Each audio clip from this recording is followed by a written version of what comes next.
Hello everyone, I'm doctor Prabhu, BGS hospital கோயம்புத்தூர்லேருந்து பேசுகிறோம். So இன்றைக்கி இஇசிபி தெரப்பினுடைய சிறப்பு அம்சங்கள் என்ன அப்படிங்கிற பற்றி பேச போகிறோம். So enhanced external counter pulsation therapy அப்படின்னு சொல்லப்படுற இஇசிபி தெரப்பியில் நீங்கள் மருத்துவமனையில் தங்கி சிகிச்சை எடுக்க வேண்டிய அவசியம் கிடையாது. ரெண்டாவது, இந்த இஇசிபி சிகிச்சை அப்படிங்கிறது நீங்கள் வெளிநோயாளிகள் பிரிவுங்கிற முறையிலேயே அதாவது டெய்லி 1 hour அல்லது டெய்லி காலையில் 1 hour அல்லது ஈவினிங் 1 hour அப்படின்னு வெளிநோயாளிகளாகவே இந்த சிகிச்சையை நீங்கள் எடுத்துக்கலாம். மூணாவது என்னென்னு பார்த்தீங்க அப்படின்னா, இந்த இஇசிபி சிகிச்சைக்கு ஆகக்கூடிய செலவுகள் அப்படிங்கிறது மிக மிக குறைவு. ஸோ அதாவது நீங்கள் ஒரு 3 இரத்த குழாயில் அடைப்புகள் இருக்குது, அதுக்கு பைபாஸ் பண்ணணும்னு சொல்லியிருக்கிறாங்க, அல்லது ஸ்டென்ட் வைக்கணும்னு சொல்லியிருக்கிறாங்க. ஸோ இந்த பைபாஸ் மற்றும் ஸ்டென்ட்டு இந்த சிகிச்சைகளுக்கு ஆகக்கூடிய செலவுகளில் இசிபி சிகிச்சை 3ல் ஒரு பகுதி செலவு தான் இந்த சிகிச்சைக்கு ஆகும்.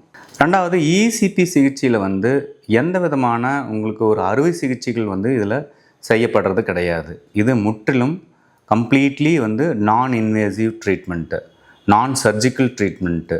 அதாவது ரெண்டாவது out patient treatment.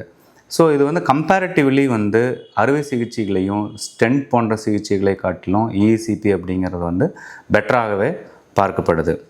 So EECP சிகிச்சைகள் ரெண்டாவது நீங்கள் எடுத்துக்கிறப்போ உங்களுடைய ரொட்டீன், அதாவது உங்களுடைய நார்மலான வேலைகள், நீங்கள் ஆஃபீஸ் போகிறவராக இருக்கலாம், அல்லது ஹவுஸ் ஒய்ஃபாக இருக்கலாம், அல்லது வேறு ஏதாவது ஒரு தனி தொழில் செய்யக்கூடியவராக இருக்கலாம்.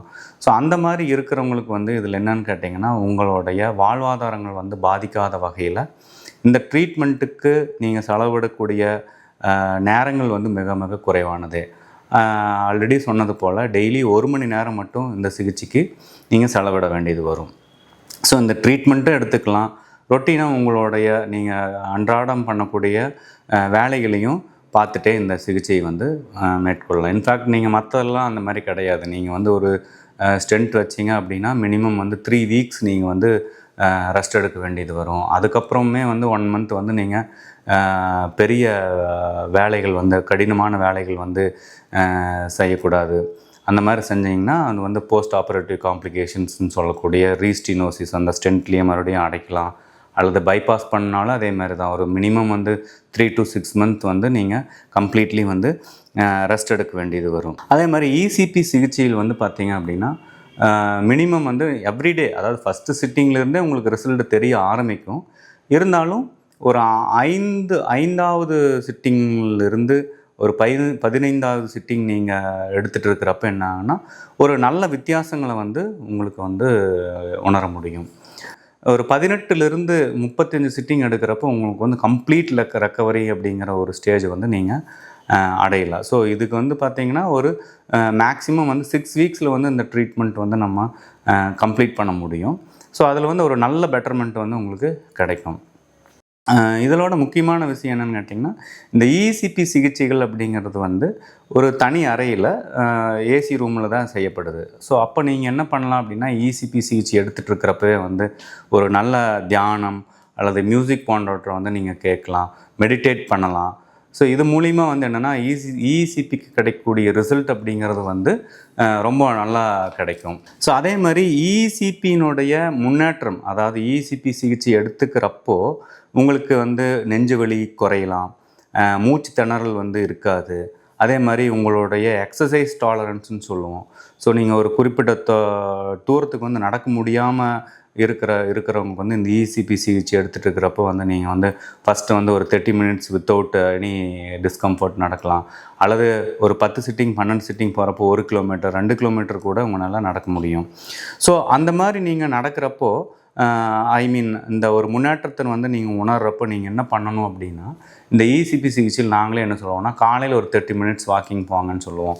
அதே மாதிரி ஈவினிங் ஒரு 30 minutes நீங்கள் வாக்கிங் போகணும்னு சொல்லுவோம். அதாவது இசிபி ட்ரீட்மெண்ட் எடுத்துகிட்டு கூட வாக்கிங் போனீங்க அப்படின்னா அதுக்கு இன்னும் பைலாட்ரல் பெனிஃபிட்ஸாக இருக்கும். அதாவது என்ன பெனிஃபிட்னா, நீங்கள் வாக்கிங் போகிறது மூலிமா இன்னும் உங்களுக்கு கொலாட்ரல்ஸ் கிரியேட் ஆகும். அதாவது இதயத்தில் இசிபி மூலிமா உருவாகக்கூடிய கொலாட்ரல்ஸ், புதிய இரத்த நாளங்களுக்கு நீங்கள் போகக்கூடிய வாக்கிங் இன்னும் ஹெல்ப்ஃபுல்லாக இருக்கும். அது மூலிமா இன்னும் நம்ம ஒரு நல்ல முன்னேற்றத்தை அந்த இசிபி சிகிச்சையின் மூலிமா வந்து கிடைக்கும். அதே மாதிரி இசிபி சிகிச்சை வந்து உங்களுக்கு ஹார்ட்டுக்கு மட்டும் இல்லாமல் உங்களுடைய கிட்னிக்கு போகக்கூடிய ரத்தோட்டத்தை வந்து அதிகரிக்கும். அதே மாதிரி பிரெயினுக்கு போகக்கூடிய ரத்தோட்டத்தையும் இது வந்து அதிகப்படுத்தும். கண்ணுக்கு போகக்கூடிய ரத்தோட்டத்தையும் அதிகப்படுத்தும். ஸோ நிறைய எங்களோட பேஷண்ட்டுகள் பார்த்திங்க அப்படின்னா அவங்க வந்திருக்கிற ப்ராப்ளம் வந்து ஹார்ட் அட்டாக்னால வந்திருப்பாங்க. அசோசியேட்டடாக வந்து கிட்னிலையும் வந்து க்ரானிக் ரீனல் ஃபெயிலியர்னு சொல்லிட்டு அவங்களுடைய உப்புச்சத்துக்கள், அதாவது யூரியா அண்ட் கிரியாட்டின்லாம் வந்து கொஞ்சம் எலிவேட்டடாக எங்கள் பேஷண்ட்ஸில் நிறைய பேர் வருவாங்க.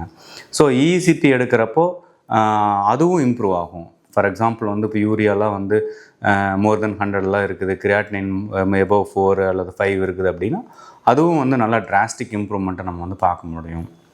ஸோ ஒரு சில பேஷண்ட்டுகள் வந்து இப்போ சிவிஏன்னு சொல்லக்கூடிய செரிப்ரோவாஸ்குலர் அட்டாக் அப்படின்னு சொல்லுவோம், பிரெயினில் வந்து ஸ்ட்ரோக் வந்த பேஷண்ட்டுகள் வந்து கண்டிப்பாக அவங்களால வந்து பைபாஸ் அப்படிங்கிற அறுவை சிகிச்சைக்கு வந்து அவங்க வந்து எடுத்துக்க மாட்டாங்க.